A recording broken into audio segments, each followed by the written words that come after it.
Hi guys, welcome to our channel. आज हम लोग भारतीय राज्य व्यवस्था इंडियन पॉलिटी का अध्ययन करते हुए उसका पहला टॉपिक हिस्टोरिकल बैकग्राउंड का हम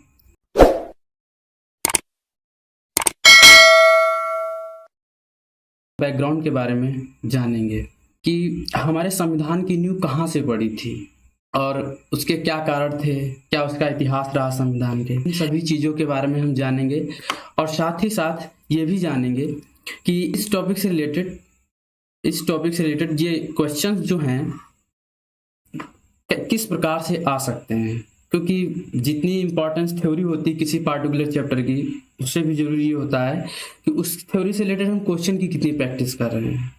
तो थ्योरी के साथ साथ लास्ट में हम लोग क्वेश्चन प्रैक्टिस भी करेंगे। भारतीय संविधान का ख्याल कि हमारे भारत का भी, हमारे देश का भी खुद का भी संविधान होना चाहिए, ये ख्याल सबसे पहले हमारे भारतीय राजनीतिकार थे मिस्टर एम एन रॉय जी।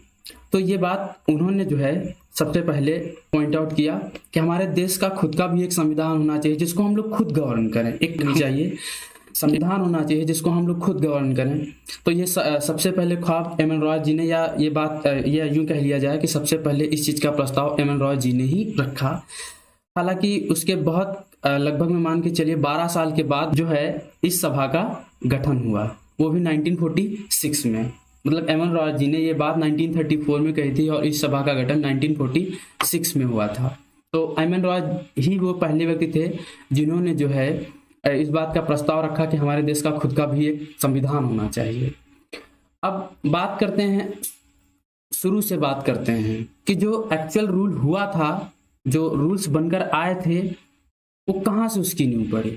देखिए, जो ब्रिटिश रूल था ये तो सभी को पता है, या हम लोग इस बात से जरूर वाकिफ रहे होंगे कि हमारे देश, हम काफ़ी सालों तक, मतलब शताब्दियों तक गुलाम रहे। ब्रिटिश एम्पायर, मतलब हम पर ब्रिटिश एम्पायर अपने तरीके से वो रूल स्थापित करता रहा, इम्पोज करता रहा।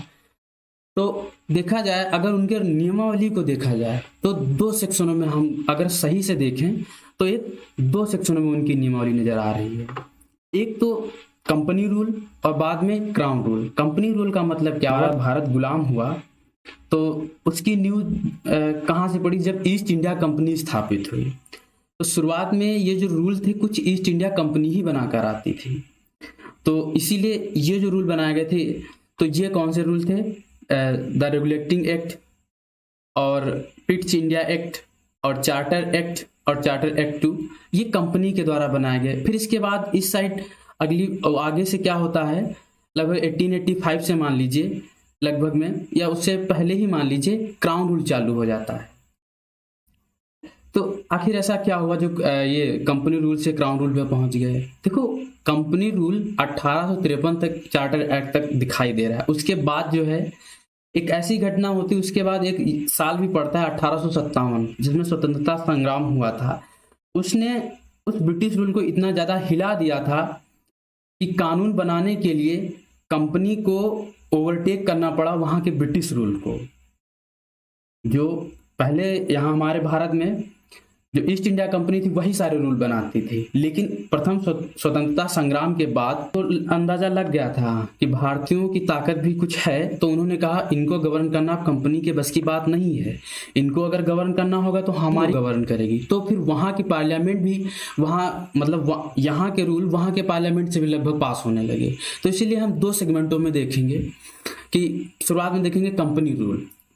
कंपनी रूल ने सबसे पहला रूल कौन सा स्थापित किया, द रेगुलेटिंग एक्ट, जो सबसे पहला रूल था जो 1773 में उन्होंने इम्पोज किया हमारे कंट्री पर। देखो, इस रूल के कुछ फीचर्स थे, ये समझ लीजिए सबसे पहला रूल था। रेगुलेटिंग एक्ट ऑफ 1773 था। इसमें क्या था कि समझ लीजिए कि एक नींव पड़ गई, इस रूल के साथ ही एक ऐसी नींव पड़ गई कि ये लगभग दिखाई देने लगा कि वो हम पर एक हुकूमत की, उनके हुकूमत का एक समझ लीजिए सिद्धांत आ गया कि ये नियम पास होते ही ये हुआ कि उन्होंने जो ही ये रूल लगाया, तो समझ लीजिए उनका ये पहला स्टेप था। It was the first step. इसमें क्या पहला था कि उन्होंने जो है एक गवर्नर स्थापित कर दिया, और उसका नाम क्या रखा उन्होंने, गवर्नर जनरल ऑफ बंगाल। ये जो था ये बंगाल का। और सबसे पहले गवर्नर कौन थे? ये जो थे लॉर्ड वारेन हेस्टिंग करके थे। ये जो है सबसे पहले गवर्नर थे। कभी कभार क्वेश्चन आ भी जाता है, was the first governor of Bengal, तो लॉर्ड वारेन हेस्टिंग, ये हमको याद रखना है। और इस रेगुलेटिंग एक्ट की एक खास बात और थी कि उस समय जो है कलकत्ता ही समझ लीजिए डोमिनेंस करता था, तो वहाँ के हिसाब से देखा जाए वहाँ एक वो सुप्रीम कोर्ट की स्थापना कर दी गई, जिसमें प्रोबेबल 4 जस्टिस थे, जिसमें एक चीफ जस्टिस हुआ करते थे और जो है 3 अदर जजेस हुआ करते थे। जैसे इस समय हमारे भारत में तो 34 जजेस हैं, 33 मतलब जजेस होते हैं, एक चीफ जस्टिस होता है अपने सुप्रीम कोर्ट में। तो ये जो है 1774 में ये कलकत्ता में सुप्रीम कोर्ट स्थापित किया गया था।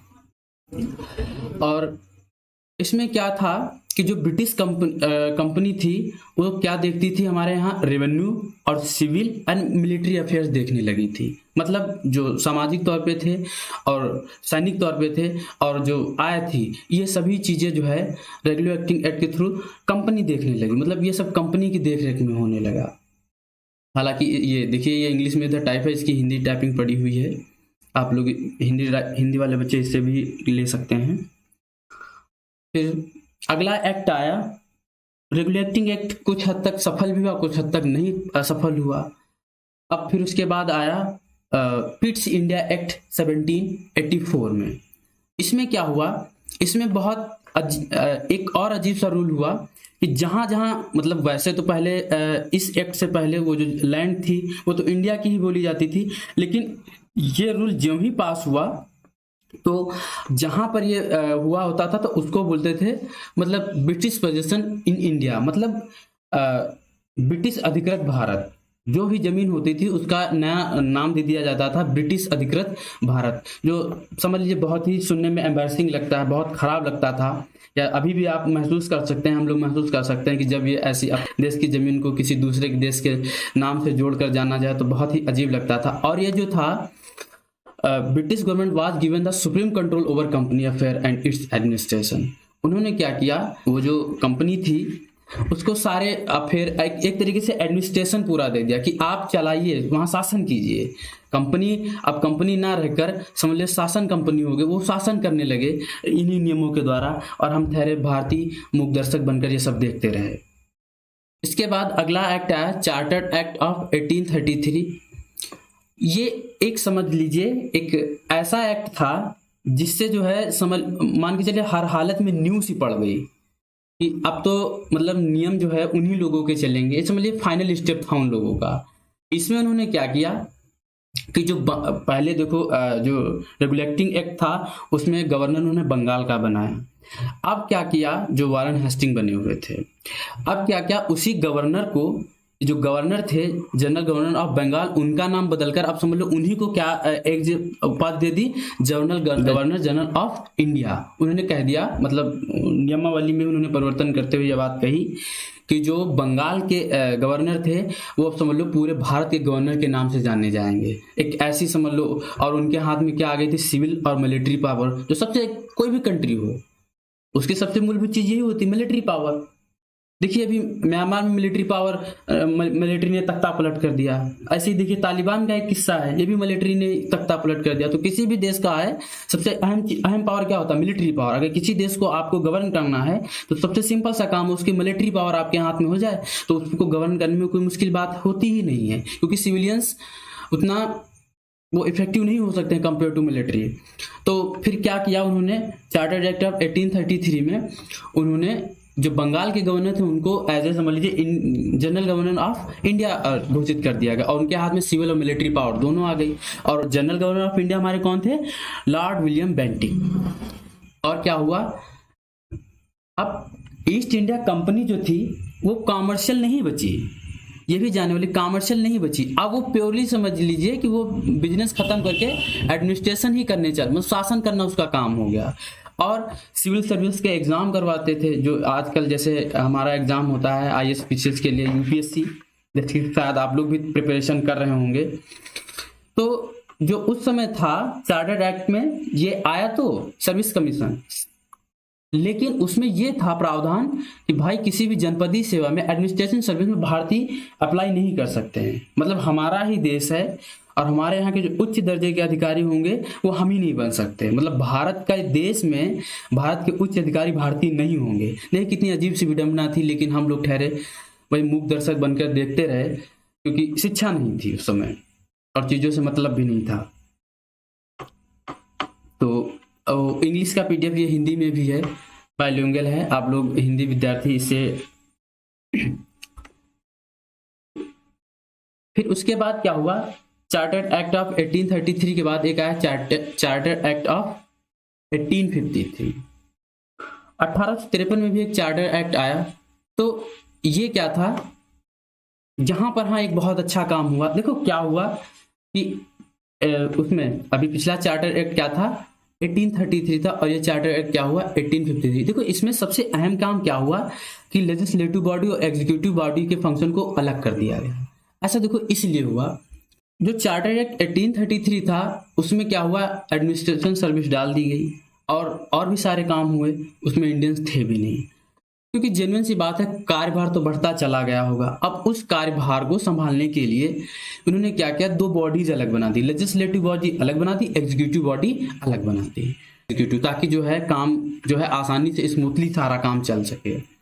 और फिर हाँ एक काम ये ठीक हुआ था, मान के चलिए भारतीय दृष्टिकोण से, कि जो ये यूनियन पब्लिक सर्विस कमीशन वही यूपीएससी जो उस समय होता था, सिविल सर्विसेज एग्जामिनेशन, उसमें जो है भारतीय जो है पार्टिसिपेट कर सकते थे, जो इंडियंस थे वो पार्टिसिपेट कर सकते थे। और इसमें क्या हुआ कि फर्स्ट टाइम जो है लेजिस्लेटिव काउंसिल थी, उसमें भारतीय लोगों का प्रेजेंटेशन भी हो जाने लगे और रिप्रेजेंट भी करने लगे। ये भी समझिए भारतीय दृष्टिकोण से अच्छी ही बात थी कि चलो 1853 में जो चार्टर एक्ट आया उसमें कुछ तो भारतीयों को दर्जा दिया गया। नहीं, अभी तक जितने जो एक्ट आए थे सब भारतीयों के खिलाफ थे, मान के चलिए सब अपना फायदा निकाला जा रहा था और उनका कुछ भी नहीं ध्यान दिया जा रहा था। ये पहला एक्ट मान के चले चार्टर एक्ट 1853 ऐसा है जिसमें भारतीयों को कुछ ध्यान दिया जा रहा है, जैसे कि इसमें जो लेजिस्लेटिव काउंसिल है उसमें भारतीयों को पार्टिसिपेशन कर दिया गया, और सिविल सर्विस एग्जामिनेशन है तो उसमें भी जो है भारतीय लोग पार्टिसिपेट कर सकते थे, मतलब अब अधिकारी भारतीय लोग बन सकते थे अंडर ब्रिटिश रूल। देखो अब ये क्या होता है कि 1853 तक ये बात चली। उसके बाद आपको अच्छे से पता होना चाहिए कि एक साल बीच में पड़ा था 1857, जिसने जो है ब्रिटिश शासन की पूरी नींव हिला के रख दी। स्वतंत्रता संग्राम, प्रथम स्वतंत्रता संग्राम, जिसको जो है वो लोग कहते हैं कि एक षड्यंत्र था। जो ब्रिटिश लोग हैं, ऑक्सफोर्ड यूनिवर्सिटी में अभी भी यही बताया जाता है कि वो ब्रिटिश लोगों के खिलाफ वो षड्यंत्र था, विद्रोह किया गया। और मतलब भाई उनका अपना भी पॉइंट ऑफ व्यू था, वो लोग कभी मानते ही नहीं है ब्रिटिशर्स लोग। आज भी वहाँ की यूनिवर्सिटी में यही बताया जाता है कि हमने कभी भारत को कॉलोनी बनाया ही नहीं है और हमने जो है भारत का हमेशा विकास किया, कभी उनका शोषण किया ही नहीं है। और कितना विकास कितना शोषण हुआ तो हम भारतीय लोग जानते हैं, इस चीज़ से आप लोग भी परिचित होंगे। लेकिन सबका अपना अपना दृष्टिकोण होता है, उनका अपना दृष्टिकोण है तो वो यही बताते रहते हैं। लेकिन 1857 में एक स्वतंत्रता संग्राम हुआ जो ब्रिटिश लोगों को बहुत अच्छे से पता चल गया कि अब हम ज़्यादा दिन यहाँ नहीं टिकने वाले हैं, तो कुछ ना कुछ तो हमें करना पड़ेगा कि अगर हम रुके रहें। तो उन्होंने क्या किया, इसके बाद जितने सारे रूल बनाए, जब कंपनी रूल आई तो उसमें कहीं ना कहीं भारतीयों को शामिल किया जाता था। नहीं तो अभी तक इस चार्टर एक्ट 1853 को छोड़ दिया जाए, बाकी सारे जितने एक्ट आए हैं सब जो है भारतीयों को नज़रअंदाज किया जाता था। ये एक चार्टर एक्ट ऐसा था जिसमें भारतीयों को कुछ दर्जा दिया गया। लेकिन इसके बाद 1857 के बाद प्रथम स्वतंत्रता संग्राम हुआ था, उसने जो है एक नई दिशा दे दी भारतीय इतिहास को। तो उससे एक समझ लीजिए आज़ादी की राह खुल गई। उसके बाद हालांकि आज़ाद होने में तब भी हमको 90 साल लग गए, लेकिन वो भी एक बहुत अहम कड़ी थी हमारे देश को आज़ाद होने के लिए।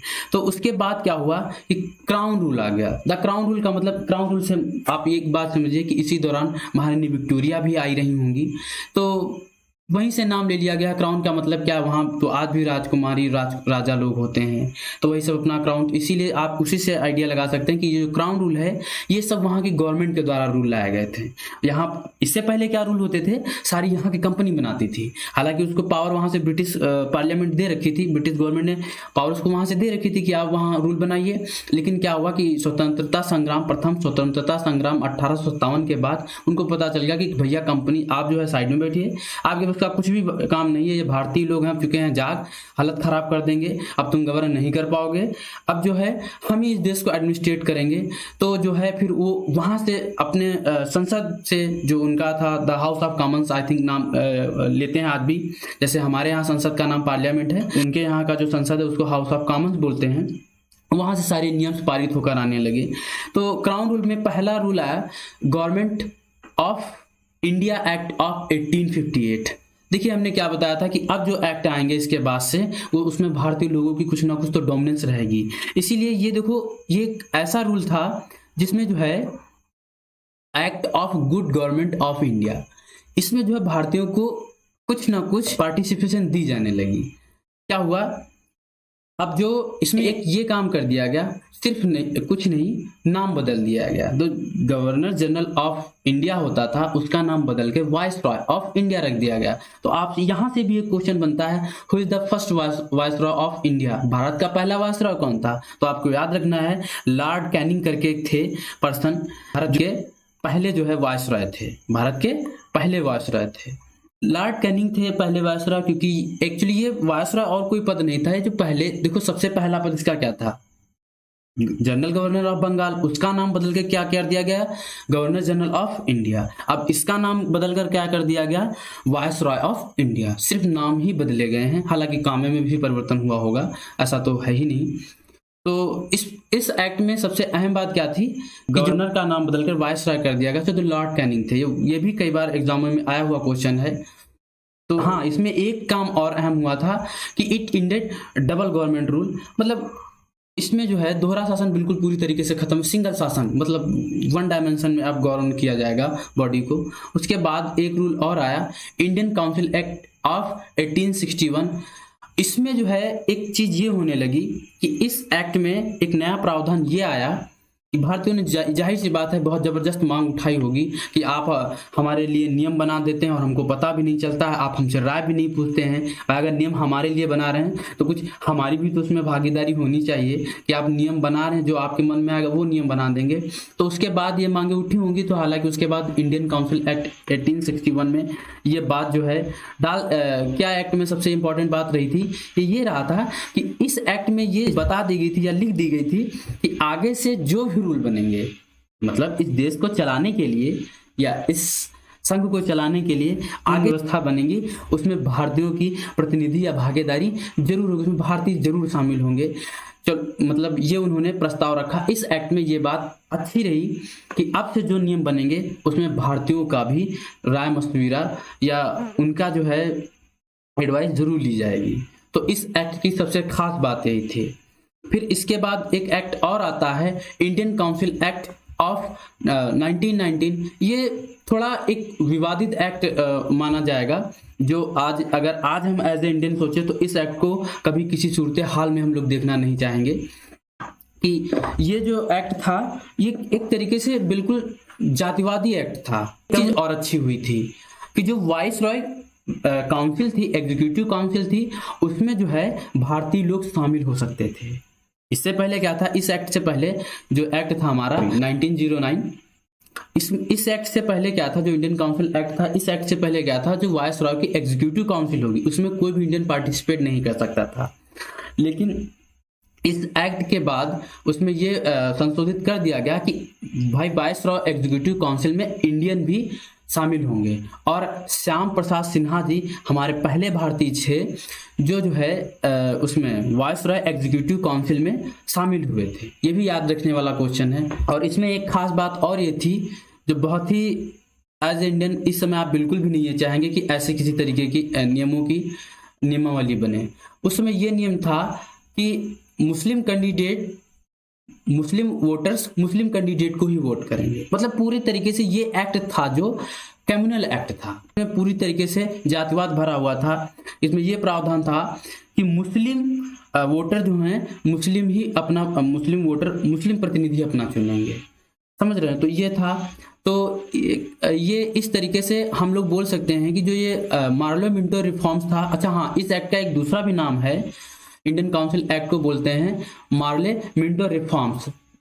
ठीक, तो मार्ले मिंटो सुधार भी बोलते हैं। तो ये जो था ये एक तरीके से पार्लियामेंट्री रिफॉर्म्स को जातवादी रिफॉर्म्स भी बोल सकते हो एक तरीके से। तो इस एक्ट में यही दो खास बातें थी।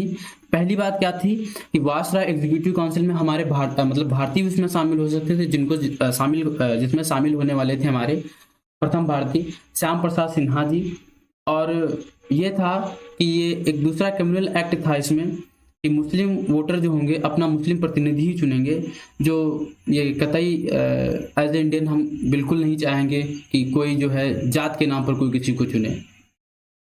उसके बाद एक एक्ट आया गवर्नमेंट ऑफ इंडिया एक्ट 1999, मतलब 1919 में गवर्नमेंट एक्ट एक आया। वो क्या था, वो भी एक अच्छा था, एक रिमार्केबल एक्ट था। इस एक्ट के माध्यम से हम लोग ये जान पा रहे थे, मतलब इस एक्ट में ये बात संशोधित कर दी कि अब जो प्रतिनिधि आएंगे उनका निर्वाचन होगा, डायरेक्ट इलेक्शन होगा, प्रत्यक्ष रूप से इलेक्शन होगा देश में। और ये बता दिया गया, और हाँ एक चीज और इसमें शामिल कर दी गई, जो वाइस रॉय की एग्जीक्यूटिव काउंसिल थी, क्योंकि इस एक्ट से पहले जो 1909 वाला था उसमें क्या होता कि वाइस रॉय की एग्जीक्यूटिव काउंसिल में भारतीय लोग शामिल हो सकते थे, और श्याम प्रसाद सिन्हा पहले भारतीय थे जो वो उसमें शामिल भी हुए थे। तो इसमें एक रूल और बना दिया गया कि जो वाइस रॉय की एग्जीक्यूटिव काउंसिल में 6 सदस्य होते थे, तो ये बता दिया गया कि उन 6 सदस्यों में से 3 सदस्य भारतीय होंगे। ये बहुत अच्छी बात थी कि चलो 50-50 हो गया हम लोगों का participation executive council of viceroy में। और ये बता दिया गया, हाँ अब जो है एक तरीके से कमीशन बना दिया गया पूरे भारत के लिए, मतलब सिविल सर्विसेज एग्जाम के लिए एक बना दिया गया। और हाँ इसमें एक सबसे अहम अच्छी चीज ये हुई थी कि जो बजट पेश होता है, हालांकि अभी भी बजट पेश होता है, तो जैसे आज भी जैसे जो बजट पेश होता है, केंद्र सरकार अपना अलग बजट पेश करती है, जैसे वित्त मंत्री निर्मला सीतारमण जी केंद्र बजट पेश करती हैं, और ऐसे राज्य हर सरकारें अपना अपना अलग बजट पेश करती हैं अपने अपने प्रदेश का, राज्य का। तो उस समय भी यही नियम बना 1919 में कि बजट जो है अलग अलग पेश होने लगा, प्रोविंशियल और सेंट्रल का मतलब जो केंद्रीय शासन था उसके लिए जो है बजट वो अलग अपना पेश करता था, और जो है राज्य प्रोविंशियल शब्द का अर्थ जो अभी हम आगे अच्छे से डिस्कस करेंगे, राज्य स्तर के जो थे उनका अपना अलग बजट पेश होता था। इस एक्ट की खास यही 3 बातें थी। पहली बात क्या थी कि इसमें प्रत्यक्ष रूप से इलेक्शन होने लगे, और दूसरी बात ये थी कि वायसराय की एग्जीक्यूटिव काउंसिल में 3 सदस्य भारतीय होने अनिवार्य हो गए थे, और संघ लोक सेवा आयोग की स्थापना कर दी गई थी, और जो है केंद्र और राज्य के अलग अलग बजट जो है पेश होने लगे थे।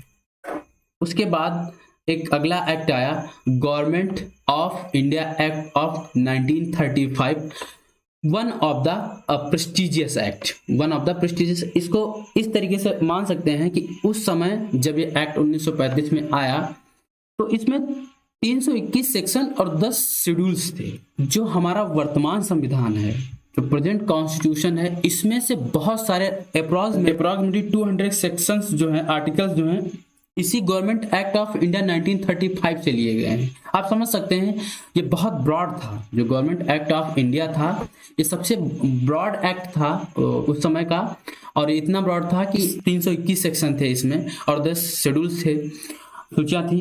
तो उसमें जो है इस एक्ट से आज भी वर्तमान संविधान में हमारे लगभग मान के चलिए 200 आर्टिकल्स इसी से लिए गए हैं। ये इतना अच्छा था। इस एक्ट में ये बता दिया गया फेडरल लिस्ट, प्रोविंशियल लिस्ट और कॉन्करेंट लिस्ट। देखो फेडरल लिस्ट का मतलब ये हुआ कि संघ सूची, जिसको हम समझें संघ सूची। संघ सूची में जैसे वर्तमान में हमारे पास जो संघ सूची है उसके वर्तमान में संघ सूची के पास क्या क्या है, जैसे भाई विदेश मंत्रालय है, विदेश मंत्रालय समझ लो, रेल मंत्रालय, विदेश मंत्रालय, रेल मंत्रालय, और जो है आर्मी है, ये सुरक्षा मंत्रालय, ये सारे इस तरीके के जो काम हैं ये हमारे संघ सूची में आते हैं। और फिर प्रोविंशियल लिस्ट का मतलब क्या होता है, राज्य सूची, मतलब राज्य सूची। राज्य सूची के अंदर कौन सी चीजें आती हैं, जैसे राज्य की पुलिस व्यवस्था, जैसे यूनियन टेरिटरी है उनको छोड़कर, जो संघ राज्य है उनको छोड़कर, तो जैसे पुलिस व्यवस्था है ये भी राज्य सूची के अंतर्गत आती है। और जैसे जो है नहर सिंचाई से रिलेटेड जितने काम होते हैं ये भी राज्य सूची के अंतर्गत आती है।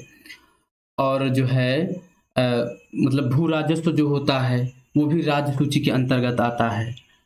और फिर कॉन्करेंट लिस्ट में क्या होता है, ये ऐसी लिस्ट होती है, ये समझ लीजिए समवर्ती सूची बोलते हैं जिसको। समवर्ती सूची का मतलब क्या हुआ, जिस पर जो है कब्जा राज्य का भी हो और संघ का भी हो। जैसे वर्तमान में शिक्षा जिससे जो है मतलब संघ सूची के अंदर भी आता है और राज्य सूची के भी अंदर आता है।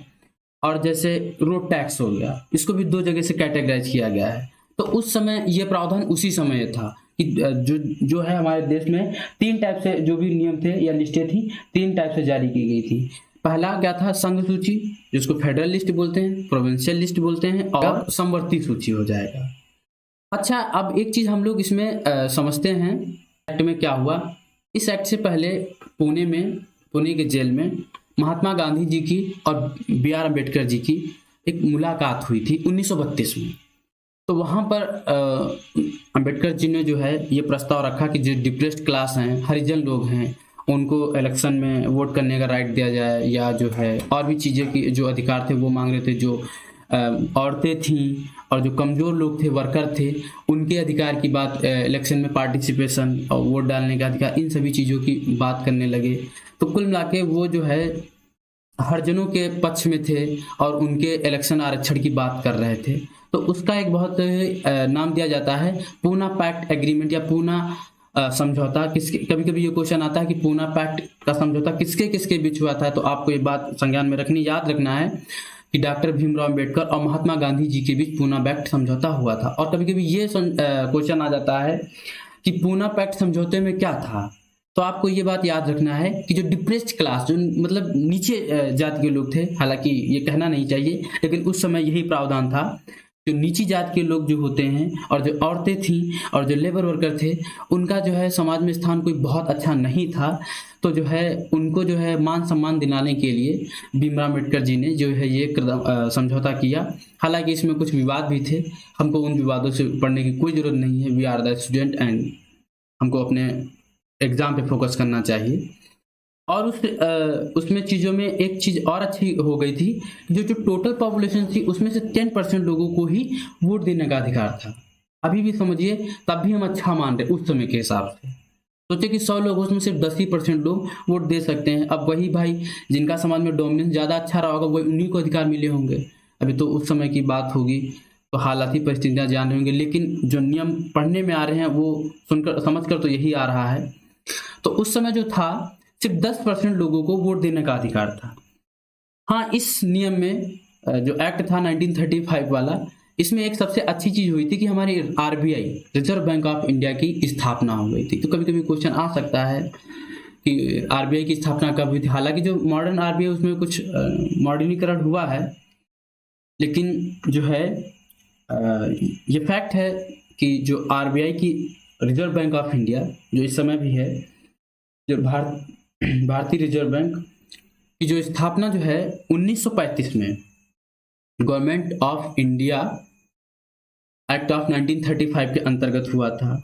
और इसमें सबसे इम्पोर्टेंट काम हुआ था कि उस समय जो है 1937 में, सितंबर 1937 में फेडरल कोर्ट की स्थापना हुई थी।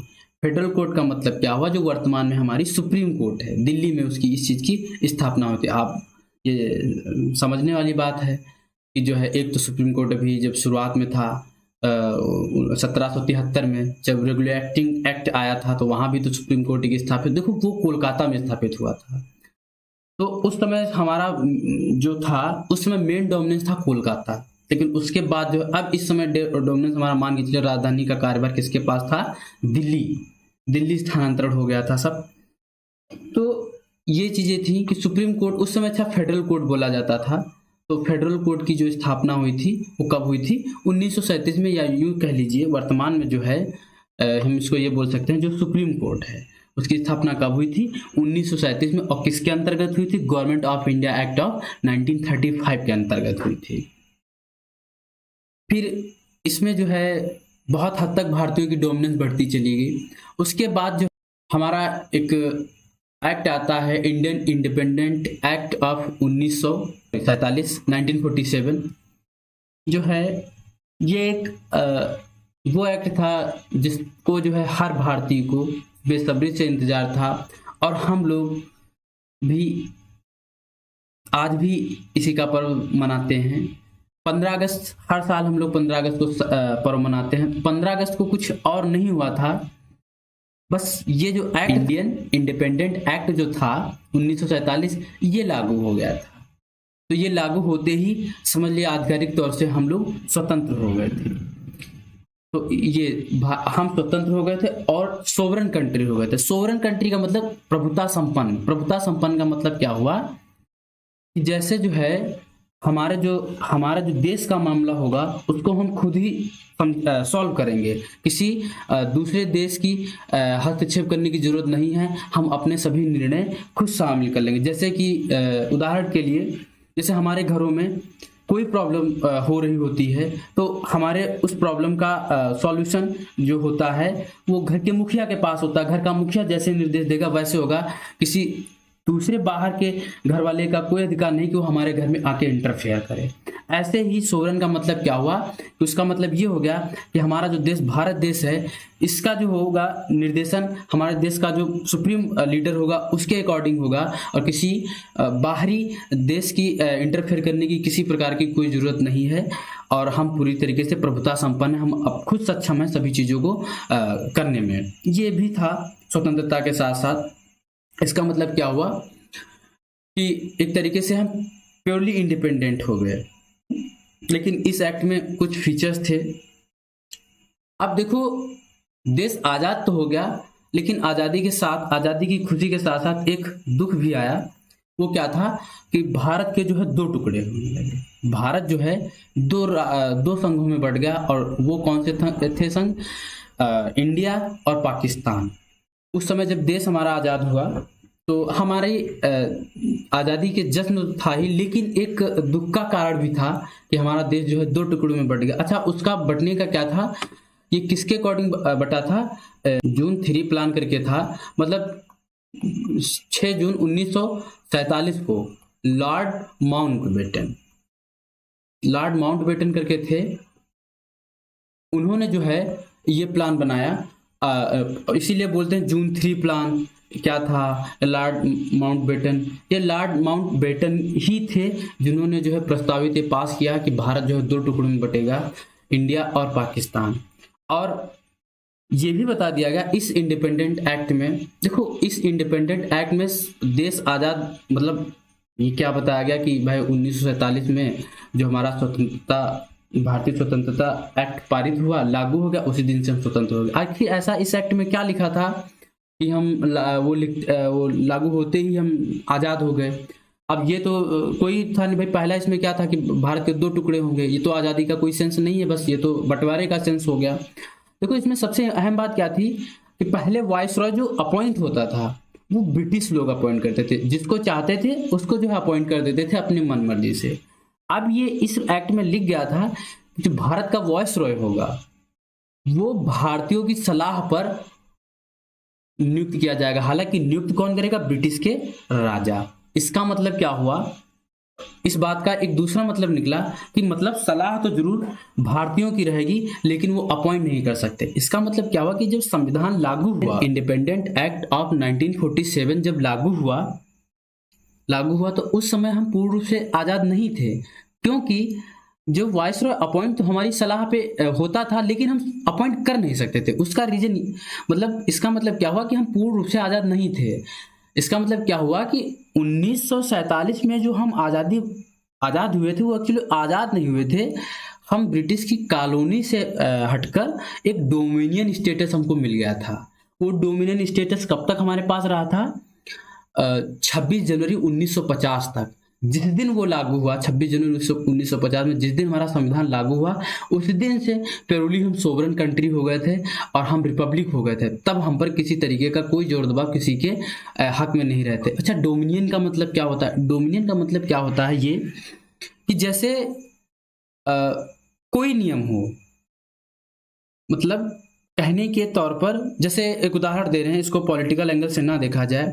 जैसे कि हम यूपी से हैं, कि मतलब ताकि आप ये बात अच्छे से समझ सके कि डोमिनियन स्टेटस क्या होता है। डोमिनियन स्टेटस क्या मतलब होता है कि नियम जो है, जैसे वाइसरॉय था, भारतीय लोग ही निर्णय लेंगे कि किसको वायसरॉय बनाना है, लेकिन वो खुद नियुक्त नहीं करेंगे। नियुक्त कौन करेगा? British king. तो इस बात से एक मतलब निकल के आ रहा था कि हम उस समय पूर्ण रूप से आजाद नहीं हुए थे, हमको बस डोमिनियन स्टेटस मिला था, लेकिन वो स्टेटस जब ही हमारा संविधान लागू हुआ था वो हट गया था। अच्छा, अब it granted freedom to the Indian princely state. हाँ, अब देखो ये सबसे विवादग्रस्त समझ लीजिए एक्ट था। इस एक्ट का ये बात कि जो है जो डोमिनियन स्टेटस, हाँ, it granted freedom to the Indian, भारतीयों को जो है भारत के प्रिंसली स्टेट।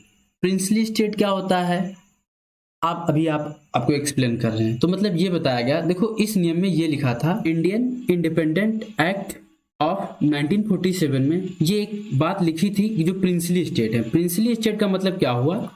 देखो उस समय क्या था कि जो ब्रिटिश रूल था सभी राज्यों पर नहीं था, कुछ राज्य ऐसे थे, लगभग में 11 राज्य ऐसे थे जो प्रिंसली थे। प्रिंसली का मतलब क्या था कि वहां पर अभी भी राज शासन था, मतलब वहां पर अभी भी राजा शासन करते थे। जैसे उदाहरण के लिए हैदराबाद था, जूनागढ़ था, इंदौर था और जम्मू कश्मीर था। ये जो है ये सब कैसे स्टेट थे? प्रिंसली स्टेट थे, मतलब यहाँ पर राजा का शासन था। उस समय ये जो है ब्रिटिश इन पर जो है राज नहीं कर रहा था। तो उन्होंने एक ऐसा वो इसमें एक्ट में नियम डाल दिया कि जो प्रिंसली स्टेट हैं, जो ये प्रिंसली स्टेट हैं, ये चाहें तो भारत के साथ मिल जाएं, चाहे तो भारत के साथ मिल जाएं और चाहें तो पाकिस्तान के साथ मिल जाएं, और चाहें तो ये अपना खुद का एक अलग देश बना सकते हैं। ये उन्होंने रखी बड़ी अजीब सी कंडीशन। मतलब उन्होंने ये बताया कि जैसे जो प्रिंसली स्टेट हैं, चाहे तो वो इंडिया के साथ मिल जाए, चाहे वो पाकिस्तान के साथ मिल जाए, और चाहे वो अपना खुद का देश बना लें। तो इसका उदाहरण आप समझिए उस समय तीन प्रिंसली स्टेट थे, जूनागढ़ की प्रिंसली स्टेट, हैदराबाद की प्रिंसली स्टेट और जम्मू कश्मीर। जूनागढ़ और हैदराबाद वो भारत में ना मिलकर पाकिस्तान में मिलना चाह रहे थे, और जो है जम्मू कश्मीर जो प्रिंसली स्टेट था वो खुद का एक देश बनाना चाह रहा था। जो जम्मू कश्मीर था वो जो है खुद का एक देश बनाना चाह रहा था कि हम जो है खुद का अपना देश बनाएंगे। अब देखो आप एक बात समझिए, जैसे हैदराबाद कल को मान के चले उस समय पाकिस्तान में मिलने जा रहा था तो मिल जाता, लेकिन प्रॉब्लम ये थी कि भाई हैदराबाद तो हमारे भारत के बीच में पड़ता है, तो अब क्या मतलब किनारे किनारे भारत, बीच में पाकिस्तान रहेगा? ये तो गलत बात थी। तब जो है सरदार वल्लभ भाई पटेल जी जो है उनकी कूटनीति की वजह से जो है उनका जो है राजनीतिक कौशल विकास इतना अच्छा था कि उसकी वजह से उन्होंने जो है इन सबको मिला लिया, सिवाय जम्मू कश्मीर के। हालांकि उसके बाद जो है जम्मू कश्मीर में अपने स्पेशल राइट्स मांगे, जम्मू कश्मीर ने अपने स्पेशल राइट्स मांगे, और उस स्पेशल राइट्स में क्या था कि हम तुम्हारे में मिलेंगे जब हमको कुछ स्पेशल दर्जा दिया जाएगा। हालांकि उसमें और भी कहानी थी कि पाकिस्तान ने उस पर आक्रमण किया था, तो जो वहाँ के राजा थे रणजीत सिंह, वो भारत के उस समय वर्तमान प्रधानमंत्री थे जवाहरलाल नेहरू जी, उनके पास आए थे, तो उन्होंने मदद मांगी थी। तो उन्होंने कहा था कि हम आपकी मदद करेंगे, लेकिन आपको जो हमारे देश में मिलना पड़ेगा। तब उन्होंने कहा था कि ठीक है, हम लेकिन मिल तो सकते हैं आपके उसमें, लेकिन हमको कुछ स्पेशल राइट्स देने पड़ेंगे। तो उसी के उपहार में उन्होंने जो है एक 370 आर्टिकल था, उन्होंने इम्पोज करवा दिया था जम्मू कश्मीर के ऊपर, जो भी हालांकि लास्ट टाइम जो वर्तमान सरकार ने उसको जो है कैंसिल कर दिया है, अब वो नहीं है, हट गया है। तो ये रीजन था जो है उनका। ये भी एक निर्णय जो था बहुत ही विवादित था। ये जो एक्ट पारित हुआ था इसमें भी समझ लीजिए उन्होंने एक ऐसी नींव डाली कि भारत हमेशा लड़ाई ही करता रह जाए, ये मैटर ही सुलझाता रह जाए। फिर उसके बाद क्या हुआ कि हाँ वही ये हुआ कि जो प्रिंसली स्टेट है वो अपना चाहे खुद का राज्य बना सकते हैं, खुद का देश बना सकते हैं, जो एक बहुत ही मतलब समझ लीजिए कि आपत्तिजनक स्थिति आ गई थी उस समय। कि इस एक्ट में अभी तक हिस्टोरिकल बैकग्राउंड में यही सब अहम चीज़ें थी कि हमने देखा कि रेगुलेटिंग एक्ट 1773 से और हम इंडियन इंडिपेंडेंट एक्ट तक आ गए। अच्छा, इसको जो है ये जो था इसको माउंटबेटन प्लान भी बोलते हैं, जून 3 प्लान। इन्हीं के प्लान के अकॉर्डिंग ही जो भारत के दो पार्ट हुए, पाकिस्तान और इंडिया, दो बने थे पार्ट। अब गाइस हम लोग क्वेश्चन प्रैक्टिस करेंगे, जो हमने बताया था शुरुआती में। इस सिलेक्शन की सबसे अहम कड़ी क्या होती है कि क्वेश्चन प्रैक्टिस। हालांकि आज ज़्यादा क्वेश्चन नहीं, मात्र 10 ही क्वेश्चन हैं, लेकिन आई होप जब आई प्रॉमिस कि जब हम अगला वीडियो लेकर आएंगे तो नंबर ऑफ क्वेश्चन ज़्यादा होंगे और अच्छे कंटेंट। हालांकि कंटेंट ये भी अच्छी सारे एग्जाम में आए हुए क्वेश्चन हैं, अच्छे अच्छे एग्जामों में आए हुए सीजीएल भी है, जैसे यूपीएससी प्रीवियस ईयर क्वेश्चन है प्रीलिज में जो कुछ पूछे गए हैं, ये उस टाइप के क्वेश्चंस हैं। लेकिन नेक्स्ट वीडियो में हम और अच्छे क्वेश्चन डालेंगे। चलिए गाइज, पहला क्वेश्चन देखिए क्या है प्रीवियस ईयर क्वेश्चन में। पहला क्वेश्चन क्या है, इसकी इन क्वेश्चनों की हिंदी जो है इसके ये जो नीचे साइड में लगी हुई है, जो हिंदी के विद्यार्थी हैं वो यहाँ से जो है अब अपना जो है सुविधा के लिए यहाँ से पढ़ सकते हैं, कोई मुश्किल वाली बात नहीं। वैसे भी हम एक्सप्लेन जो है हिंदी में ही कर रहे हैं, लिखा जरूर इंग्लिश में है। तो बता रहा है which of the following person give first time to concept of Indian constitution. ये बता रहा है क्वेश्चन कि वो पहले भारतीय कौन थे जिन्होंने अवधारणा दी कि हमारे भारत का संविधान होना चाहिए। और हमने अपने वीडियो के शुरुआत ही में ये बात बताई थी कि एम.एन. रॉय जी जो थे वो पहले ऐसे पर्सन थे जिन्होंने जो है भारतीय संविधान का कॉन्सेप्ट दिया था। गाइज, इसका आंसर जो है आप वीडियो पॉज करके दे दिया करना, नहीं तो क्योंकि हम अगर टाइमर आपको देंगे तो वीडियो लंबा हो जाएगा। In which year regulating act was passed, मतलब ये बताया गया है कि किस वर्ष जो है रेगुलेटिंग एक्ट पारित हुआ। तो वीडियो पॉज करके आप लोग इसका आंसर दीजिए। और वैसे भी आपको पता होगा कि जो है 1773 में जो है ये एक्ट पारित हुआ था। और ये हिंदी के क्वेश्चंस हो गए, अब इंग्लिश में। अब देखिए तीसरा क्वेश्चन क्या है, what was the purpose of Morley Minto reform. देखो ये बताया गया जो मार्ले मिंटो सुधार था उसका मुख्य उद्देश्य क्या था, उसका मुख्य उद्देश्य क्या था। देखिए ये बताया गया था सेपरेट इलेक्शन सिस्टम, मतलब पृथक निर्वाचन प्रणाली, मतलब अलग निर्वाचन प्रणाली, या इंक्रीज पार्टिसिपेशन ऑफ इंडिया। उस समय तो बिल्कुल मतलब ऐसा कुछ नहीं था। और या टू गिव फुल फ्रीडम दे दिए होते तो इतनी देर क्यों लगती। और हेल्प इन बैटल, युद्ध में वो क्या हमारी मदद करते, हम खुद ही उनकी मदद करते थे। पहला ऑप्शन ही देखो जो क्या बताया गया है, सेपरेट इलेक्शन जो है उन्होंने ये बताया कि जो है निर्वाचन प्रणाली, उसी में तो ये बताया गया था कि जो होगा मुस्लिम जो होंगे वो जो है मुस्लिमों को ही चूज करेंगे, वोट करेंगे। तो ये तो पूरी तरीके से कम्युनल था। ये एक्ट जो था पार्लियामेंट्री रिफॉर्म जो था वो कैसा था, पूरी तरीके से जातिवादी था। फिर उसके बाद जो है नेक्स्ट क्वेश्चन गाइस देखेंगे। हाँ देखो, पार्लियामेंट्री सुधार का उद्देश्य क्या था, तो क्या था, अलग चुनाव प्रणाली ये था।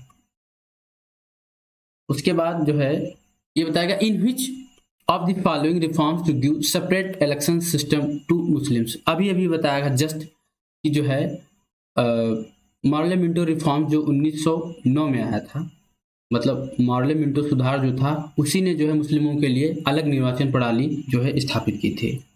ये बताया गया after independence Indian govern by which rule. ये बताया गया कि स्वतंत्रता के बाद जो भारत था वो किस नियम से चल रहा था। हाँ ये तो जाहिर सी बात है कि हम स्वतंत्र हो गए तो कोई तो नियमावली रही होगी जिसकी वजह से हम चल रहे होंगे। देखिए हमने जब हम बता रहे थे वहां पर तो क्या हो रहा था। हाँ देखो इसका जैसे पहला option made by Indian politician rules, भाई वो इतनी जल्दी रूल बने नहीं थी कि तुरंत हम उसको जो है, क्योंकि 1946 में तो सभा गठित हुई थी, उसके बाद जो संविधान बनना चालू हुआ था तब तक तो हमारे पास संविधान बना भी नहीं था जो है हम उसको गवर्न करने लगते, वो भी नहीं था।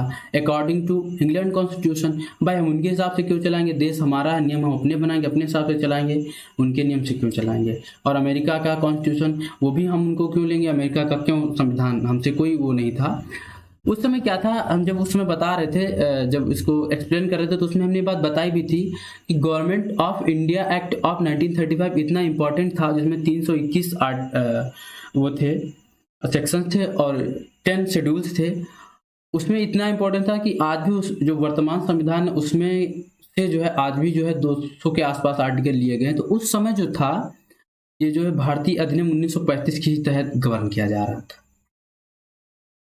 जो government of India act of 1935 था उसी के अकॉर्डिंगली जो है उस समय भारत को स्वतंत्रता के बाद जो उसी नियम से चलाया जा रहा था। हालांकि जब हमारा देश आज़ाद हो गया था तो उसके बाद जो है जो हमारा संविधान बना था उसके हिसाब से वो अपने देश को चला रहे थे। अगला क्वेश्चन क्या है, क्वेश्चन नंबर 6। हाँ क्वेश्चन क्या है अगला, which act during the British rule establish double government in India. ये बताया गया ब्रिटिश शासन के दौरान कौन सा अधिनियम भारत में दोहरी सरकार स्थापित कर दिया। मतलब डबल गवर्नमेंट उसने स्थापित कर दिया। तो जो है देखो जो है रेगुलर एक्टिंग एक्ट तो था जो उस समय, इसमें जो है ऐसा कुछ भी नहीं था, डबल गवर्नमेंट नहीं थी वहाँ पर तो खाली बस कंपनी को थोड़े बहुत मिलिट्रियन और सिविलियन पावर्स दिए गए थे। इंडियन इंडिपेंडेंट एक्ट तो लास्ट में आया था, डबल रूल का क्या है, तो पूरे भारतीय रूल स्थापित हो गया था इसके लाख के। और गवर्नमेंट ऑफ इंडिया एक्ट 1935 ये भी नहीं था। पिट्स इंडिया एक्ट 1784 के अंतर्गत जो है दोहरी शासन की नीति अपनाई गई थी। तो ऑप्शन इसमें कौन सा हो जाएगा, हमारा ए वाला हो जाएगा। अब क्वेश्चन नंबर 7 क्या है, which act was a separate central legislative council establish for the first time by the British in India. ये बताया गया कि मतलब ये हम इसमें क्या बताया गया था कि जो लेजिस्लेटिव काउंसिल है उसको कब अलग किया गया, भारत में जो है उसको कब अलग किया गया, तो मतलब किस एक्ट के अंतर्गत अलग किया गया था उसको लेजिस्लेटिव। देखो रेगुलर एक्टिंग एक्ट में सब कुछ नहीं था, और एक्ट देखो चार्टर एक्ट 1833 था, उसमें ऐसा कुछ नहीं, उसमें ये बताया था कि भारतीय लोग जो होंगे सिविल सर्विस में पार्टिसिपेट नहीं कर सकते। जो चार्टर एक्ट था 1853, इसमें जो है ये बताया गया था कि लेजिस्लेटिव बॉडी अलग कर दी जाएगी और लेजिस्लेटिव एग्जीक्यूटिव अलग कर दी गई थी, और ये भी बताया गया था कि इसमें भारतीय लोग जो पार्टिसिपेट कर सकते हैं। गवर्नमेंट एक्ट ऑफ इंडिया नहीं, ना काउंसिल एक्ट ऑफ इंडिया मतलब एक्ट 1861 ये भी नहीं था। अगला क्वेश्चन क्या था, सांप्रदायिकता के जनक कौन थे। भाई सांप्रदायिकता जो है किसने फैलाई थी, तो जेन्युइन सी बात है मार्ले मिंटो रिफॉर्म से उसी ने जो है सांप्रदायिकता बहुत अच्छे से फैलाई थी, क्योंकि जो है उन्होंने ये रूल ही बना दिया था कि जो है same caste vote for same candidate. तो उन्होंने ये रूल लगा दिया था कि जो है मुस्लिम को ही वो प्रतिनिधि वोट देंगे। बहुत अजीब सा रूल था, पता नहीं क्या उस समय खा के बनाया था ये नियम। लॉर्ड मिंटो थे सांप्रदायिक के जनक, इन्होंने बहुत सांप्रदायिकता फैलाई और बाद में कहेंगे कि हमने भारत में विकास किया। आज भी नहीं ऑक्सफोर्ड यूनिवर्सिटी वाले मानते हैं इस बात को। ब्रिटिश भारत और पाकिस्तान के विभाजन के लिए मुस्लिम लीग की मांग को पहली बार किसने स्वीकार किया। हाँ यही तो ब्रिटिश भारत में, मतलब जो ब्रिटिश इंडिया था उस समय, देखिए कितना अजीब नाम लगता है, आज भी अगर नाम लो तो मुंह से निकलता नहीं ब्रिटिश इंडिया। अरे इंडिया हमारा इंडिया, ब्रिटिश कहाँ से आ गया। तो उस समय ये बताया गया कि जो है मतलब सबसे पहले किसने स्वीकारा। जवाहरलाल नेहरू जो है वो तो कभी स्वीकार कर ही नहीं सकते थे, क्योंकि एज इंडियन वो कभी नहीं चाहेंगे कि भारत के 2 टुकड़े हो जाएं। अब क्रिप्स मिशन तो उस समय जो ये था, क्योंकि विभाजन की बात तो 1946 के आसपास उठी थी, देश की आज़ादी के आसपास उठी थी। तो और एक कैबिनेट मिशन तो 1935 में आया था, वो कभी मानता भी नहीं। ये जो लॉर्ड माउंटबेटन थे, यही तो जून 3 प्लान लेकर आए थे देश को मतलब बांटने के लिए। सोच रहे थे हम तो जा ही रहे हैं, भारत को एक ऐसी वो देकर जाओ कि हमेशा उसी में उलझा रहा है। तो ये उन्हीं का प्लान था, लॉर्ड माउंटबेटन का। उन्होंने जो है ये जो है एक्सेप्ट किया था। तो भारत के पार्टीशन को सबसे पहले किसने एक्सेप्ट किया था, लॉर्ड माउंटबेटन। वही वो जून 3 प्लान लेकर आए थे, जून 3 प्लान लेकर आए थे। ये बड़ा फेमस क्वेश्चन है, जून 3 प्लान क्या था, मतलब जून 3 प्लान जो था वो क्या था। तो आपको याद रखना है उसी में तो जो था उन्होंने एक्सेप्ट किया था कि जो है 2 नेशन बनेंगे, इंडिया और पाकिस्तान। उसका तो खैर नाम लिखना तक नहीं पसंद करते हैं। तो आज के वीडियो में गाइस इतना ही। अगर ये वीडियो अच्छा लगा हो तो प्लीज़ लाइक एंड सब्सक्राइब। जल्द ही अगली वीडियो में मिलेंगे, तब तक के लिए अपना ध्यान रखिए। जय हिंद।